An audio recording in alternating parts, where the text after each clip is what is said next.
We're having so much fun talking over here. I forgot to hit record.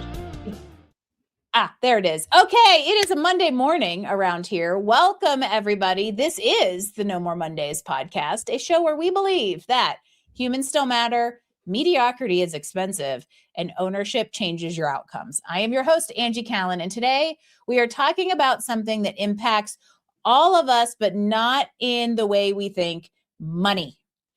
It can mean choices. It can mean freedom. And today we're going to dig into what it really takes to build a life that gives you options. I would like to welcome my friend Chris Luger, the voice behind Heavy Metal Money, who is here, which is why we were having fun rocking out to my little, rock intro music there. That's right. Chris that's right. Chris is a once systems engineer, which should tell you why we get along. Former engineers, yay, unite, who are systems thinker, who turned real estate investor, nonprofit founder, and content creator. And he built his own path towards financial independence, not from a perfect starting point, but during real life. He came into this world later than most, navigating some life changes like divorce, raising teenagers, figuring things out along the way. I'm a big fan of that.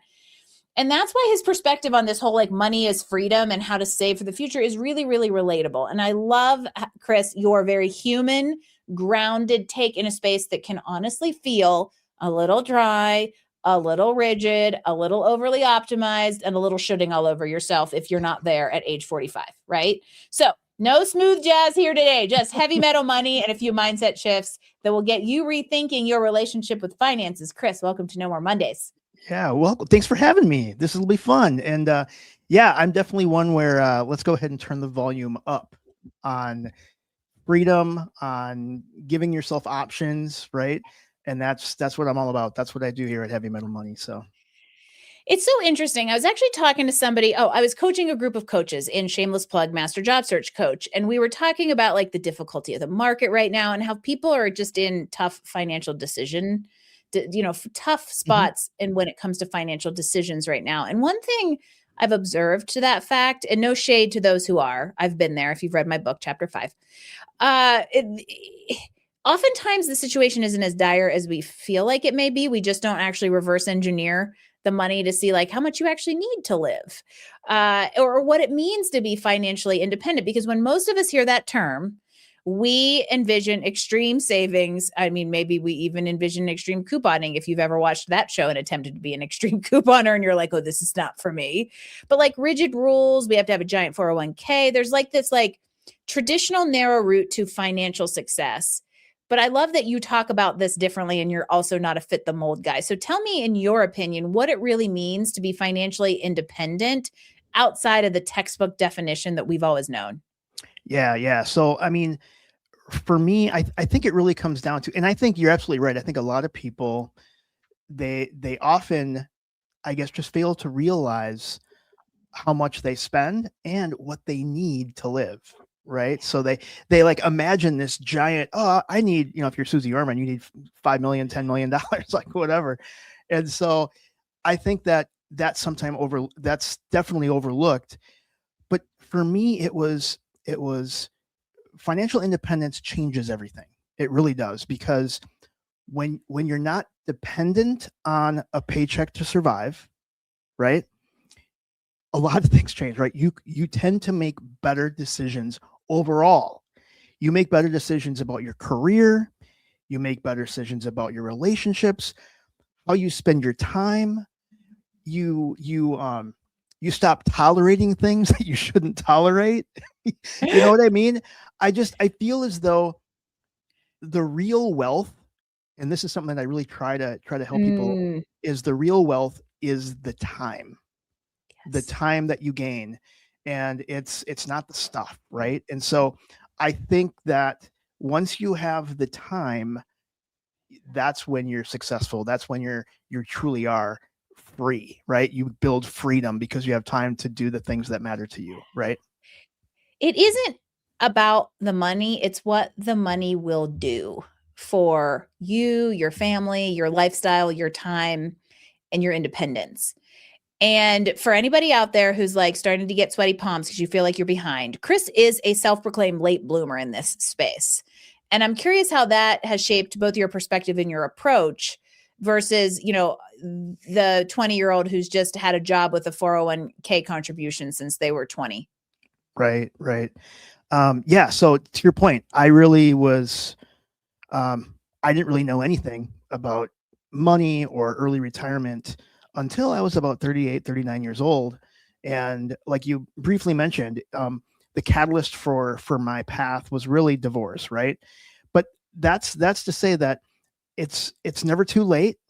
And even if those people out there that think that, oh, you know what, it's too late now. What's the point? It doesn't even matter. Like, can I even retire? Because they think they're too late. And I will tell you, I do believe that most people, not everyone, but most people, especially the people that are going to be listening to this, watching this, I feel as though you can reach financial independence in 10 years. I honestly believe that. I believe that if you're intentional with your finances, I think you can reach a point where you could walk away from your W-2 job if you want. You could, again, it gives you options, right? And that's the beauty of it, is it gives you the opportunity to do the things that bring you joy, do the things that you want to do that maybe it doesn't bring in that fat paycheck, but it fills your heart, right? You can do those things. And I honestly think that most people can do it in 10 years. And I know I'm going to get people coming back saying, Bring it on. I know. Oh, Bring it must be rough. Blah, blah, blah, blah. You're so lucky. Blah, blah, blah. I'm like, no, it took 10 years of hard work. And so, I think that it's not super, I'm going to say this. It's relatively simple, but it's not easy, right? That's a very, very good way to put it. Well, there's a fair amount of discipline, maybe some choices here, because I'm going to go back to something you said earlier when we were talking about like how much, calculating your financial picture and like what you, what's required. And I'm using that word on purpose for a second for like day to day, week to week, month to month living. There is a difference between what you need and what you want. And if you are willing to live on what you need in exchange for what you want in a moment, you can, in 10 years, have all of the stuff you want.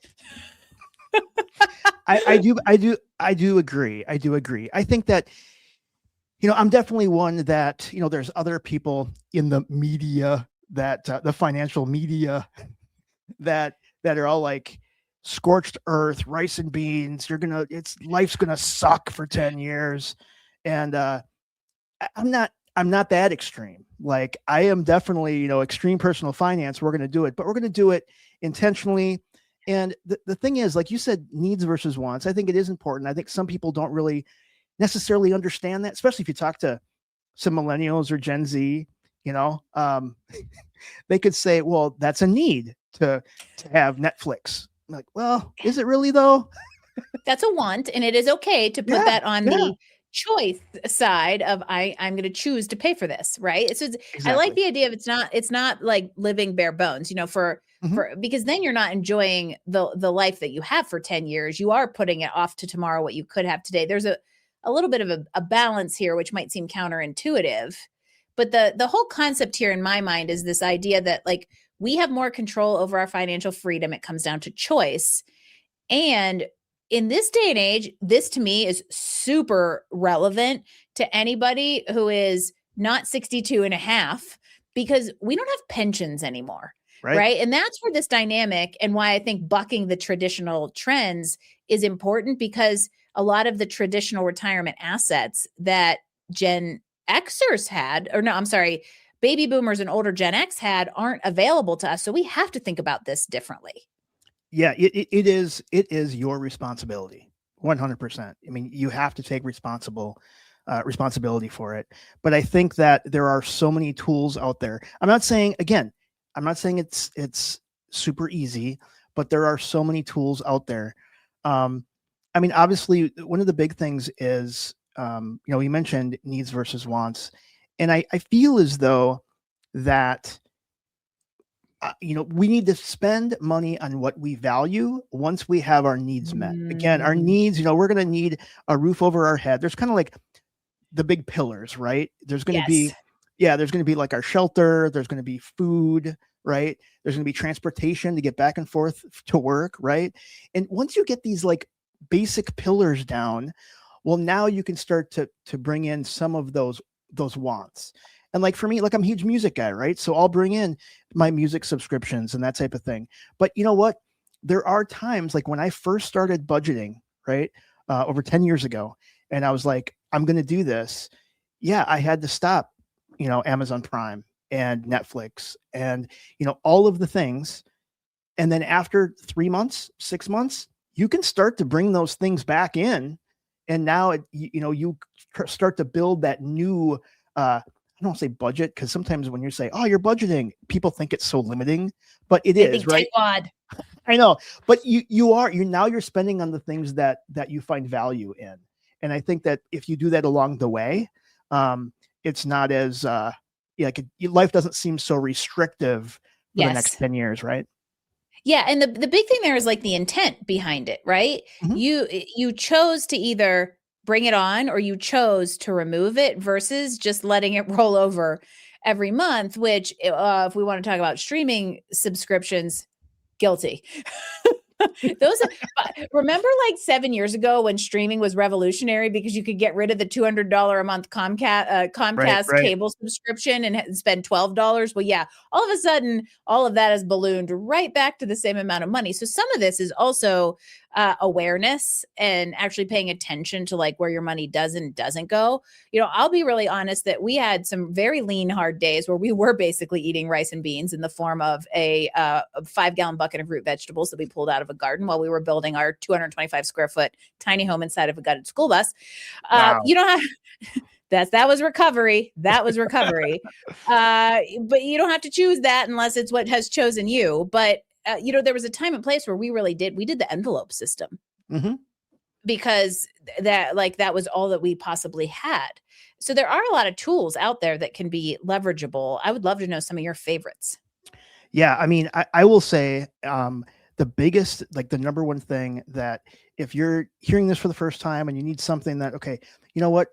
He says I can do this in 10 years. What's the very first thing? Well, the first thing is really to start tracking where the money's going. You need to stop the leaks because I guarantee I hear this all the time. And all the people that I coach and the people that I talk to, they always come to the table saying, well, I really don't spend that much money. I don't know where it's going until you track it. So they in their mind, like they just, I'm really not spending that much money. But then once you look back the last 3 months or 6 months, you realize, like for me, it was eating out. Right. Yeah. So I think that the the biggest tool is just something to track where the money's going. This could be your banking app that you already have, but there's a lot of other tools out there. I used Mint when Mint was a thing. Yep. And now, and I will say, if you want, I started with literally a notebook and a pencil, man, just writing. Analog. Can I curse on this? I don't know if I can curse on this. Of course you can. Oh, I was gonna say, just write the shit down because you will start to realize how many times you're writing shit down. And it was like, oh yeah, I did go out to eat 3-4 times last week because I had a $6.29 Starbucks Monday through Friday. Do you know how much that adds up? Yeah. Or if you go to Whole Foods and get sushi for lunch 3 days a week, that actually adds up. Totally. I went to lunch today. It was $19. Like, dude, I can't do it every single day, I went today because I went today because you can edit this, right? I guess I shouldn't say what day it is. Nah, it's okay. Go ahead. Some people out there have figured out that this is pre-recorded, but happy Monday, everyone. That's right. Happy Monday. But no, it was, I went and had, to celebrate St. Patrick's Day, I had corned beef and cabbage. And I will tell you, it was worth every single penny. Every single penny? I support that. It was so good. I support that.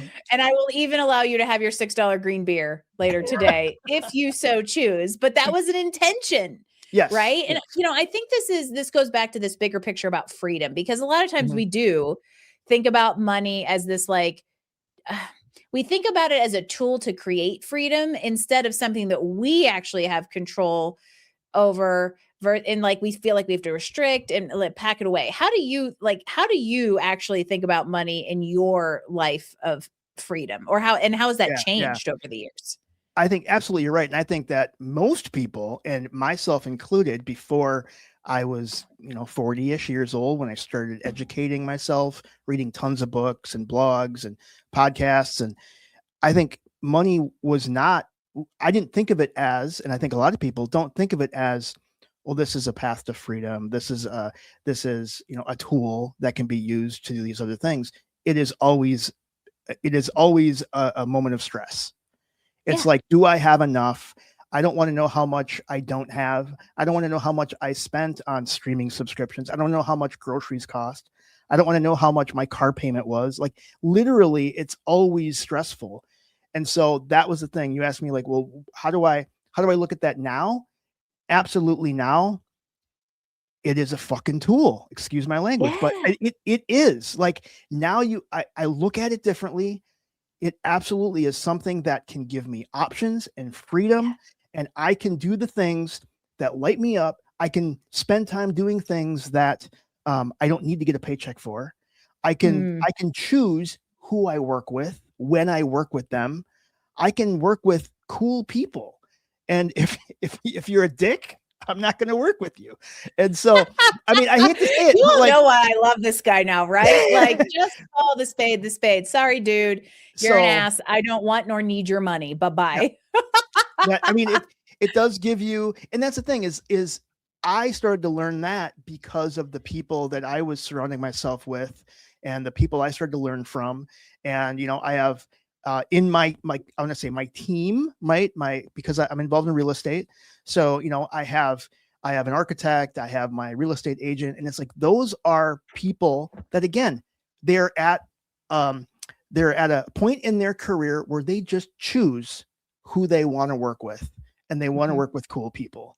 It's not like they're just like taking like whatever is coming through the door, and it's just it like I said, it gives you options, and it just changes the way you get up every morning. It really does.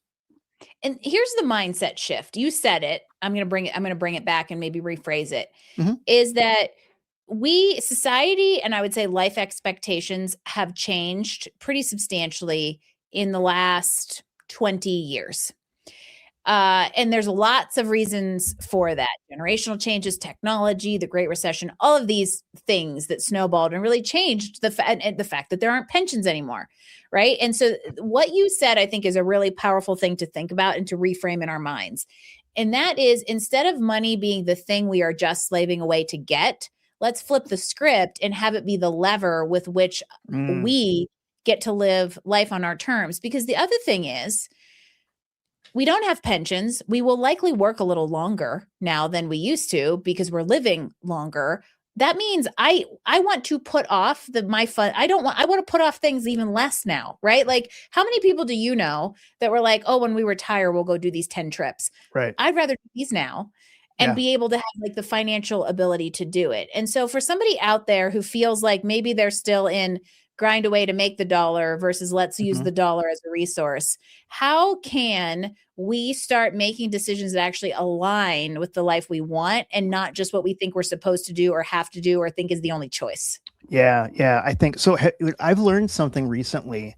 Most people talk, when we talk about personal finance and retiring early, most of the people think of the FIRE movement, right? You reach financial independence with the option to retire early. And I've learned something new, and this is the acronym called FILE. The FILE movement. This is where you reach financial independence to live early. Live. I was going to say, I know Al Yeah, is going to be yeah. live. It I is. like it. And so, and it's where, you can look at those things that light you up. I think one of the things that and again, I'm, just a plug. I think a great book out there by Dr. Jordan Grummett is The Purpose Code. I read that book, and it really did help me, again, create the purpose in what I do every day. And you can have multiple purposes, right?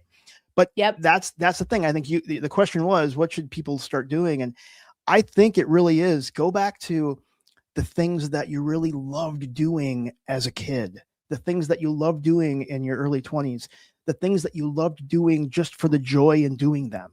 There was no finish line. There was no result, like outcome. You just loved to do it. There was no net worth Susie Orman 5 million goal. Right. And because I think then you start to like, oh, that's what I want to spend my time doing. And that's what, you have that why, right? You have, because I think the number one thing, I know I've said the number one thing probably 7 times, but the number It's okay. one We're allowed to have 12 number one things because we can have more than one purpose. There you right, go. How's right, that? exactly. I think that people, if they do kind of get they get bitten by this file bug or fire bug, and they're going to hurry up and get to their FI number, and they're like, okay, I can retire and stuff. And then they're like, and then what? You know what I mean? Like they hadn't put in any thought to like, well, what's going to happen later. Right. And so I just feel as though if you have that why, it's those are the things that will keep you going when things get hard. Because again, you're starting to, you're going to start investing, you're going to start, saving, you're going to build up an emergency fund, you're going to pay down your high interest credit card debt, right? You're going to start working on your path to financial independence. And there is going to be weeks or months where it's hard. And you're like, yeah, it could be the year 2025 as an entrepreneur. Yeah, exactly.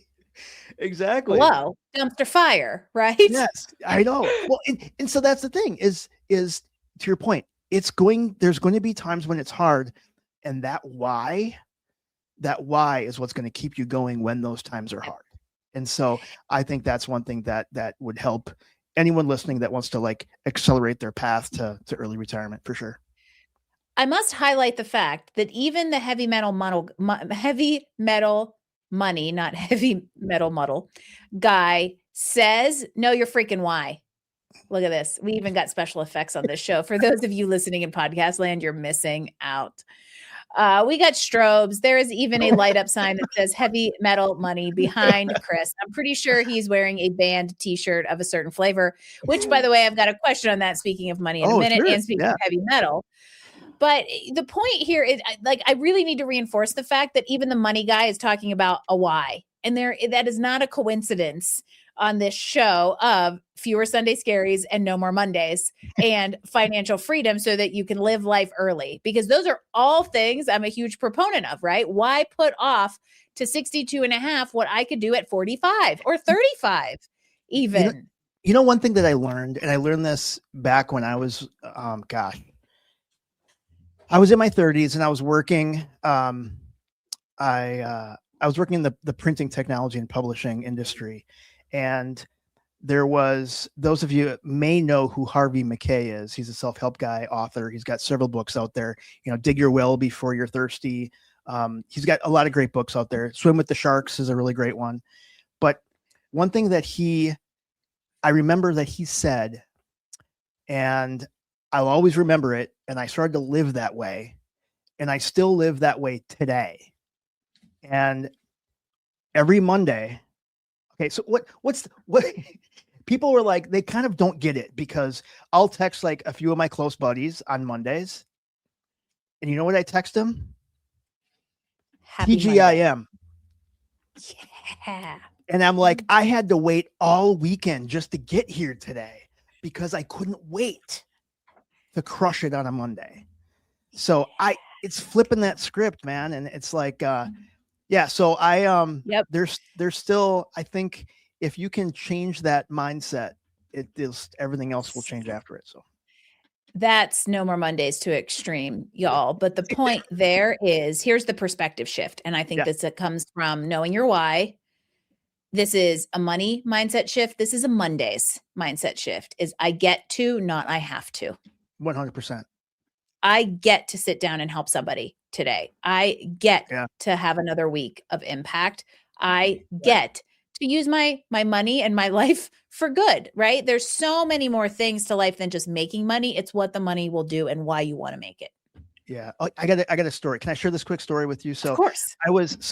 When I worked in that industry, I oversaw this team here in Minneapolis. There's like a team of like 12 people, and I remember I was having this conversations with this one woman that was there, and again, it was like having a really bad day, and things were, I was really feeling like there's negativity and that things were going wrong, and it was, complaining about work, complaining about time, complaining about everything. Like it was just, she was having a really bad day, and I remember I looked up, and this was downtown Minneapolis, and where our office, where our building was, right outside was Burlington Northern Railroad, and there was a crew of about 20 people out there laying new railroad ties, right outside, like doing like physical shit. They they still lay new railroad ties. Oh, People still happens. I know, right? And I remember having, and I was like, hey, I'm not going to say their name, but I was like, you get to do this. Are you not happy? Like you're happy you're not out digging ditches, or one of those guys that are out there in the heat busting ass. Like you get, and even that guy may be grateful he gets to do it, right, depending on what his circumstances, right? It's eye of the beholder as some of this. It is, but it's like you got, again, switching that mindset to I get to do this. Yes. TGIM, I'm telling you. TGIM. Life can happen for you if you let it. And a lot of it has to do with perspective. And so, okay, I got to ask, talk to me about where heavy metal mindset comes into all of this. Yeah, it's really about, I'm always one that kind of goes against the grain, right? I like to be everything a little bit more extreme. I like extreme food, extreme I like extreme music, extreme sports, just whatever it is. And so I think that's where it is that I want people to understand that when you start thinking about, filing your taxes and saving for retirement, it's not just a bunch of stuffed shirts, beige and gray, just like, super boring. It can be more than that. It can be extreme. And you know what? It then gives you the freedom to do the things you want to do. You want to go to another show. You want to buy another concert tee. You want to buy another pointy guitar, like whatever you want to do. It can fuel that. That's what financial freedom can do. All right. So did you buy the Metallica and the Sphere tickets? Speaking of financial freedom. Woo. I did. I absolutely did. Fourth time's a charm. Okay. I'm impressed because I know at one point in time it was a little shockingly spendy. However, you'd regret it if you didn't. It was brutal. But it wasn't as much. Well, and I'll share. So the package deal. So I got one of the travel packages. So you get 3 nights hotel, and then every ticket, it's 2 full shows, right? It's a Thursday and Saturday. So it's a no repeat. Cool. Yeah, no repeat weekend, right?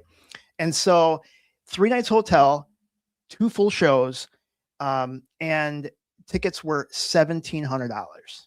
And I was like, 3 nights hotel, 2 full shows. That's not bad. Really, okay. It's not that bad once it all shakes out. If you consider an individual ticket was $700 to $900, right? Yeah. So I was like, okay, no problem. I can do that. Well, of course, I waited the first 3 pre-sales, you waited, there's like 316,000 people ahead of you. And then you get in there and there's no seats left. It's like, whatever. But yeah, so I was prepared to spend $1,700 a ticket.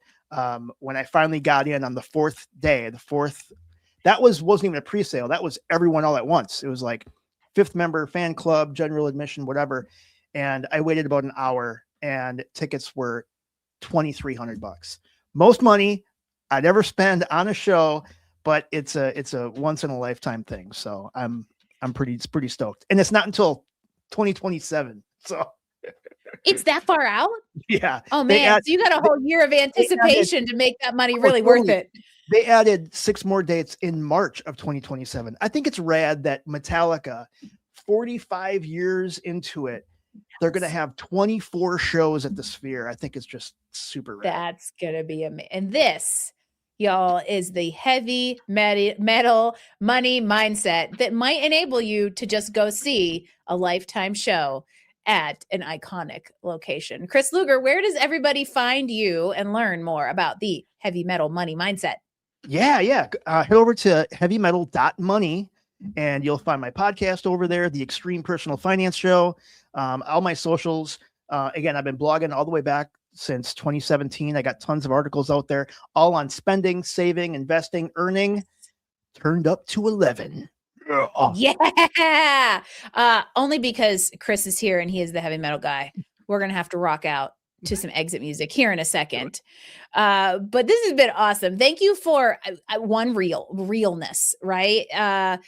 Finance can be, like I said earlier, just a topic that people run away from. And I love how different your perspective is on it, but also approachable. It's real, right? You don't have to have done this perfectly in order to start and set yourself up for success. So many people run away from it. And I'm just telling you that if you change that and you kind of embrace it and tackle it head on, man, there's so much you can do. Yeah. Life can happen for you if you let it. There you have it. A conversation about money, ownership, which I'm a big fan of, and building a life that actually gives you options. Seems perfect for No More Mondays. TGIM. Chris Luger, thank you again for being here, being part of the No More Mondays movement, maybe being the No More Mondays movement. And to all of you out there, if this is a conversation that resonated, share it with somebody, listen to it again, go find Chris's resources and give yourself some options, whatever you need to do to live the life that you want now and into the future. Until next time, here's to fewer Sunday scaries and no more Mondays.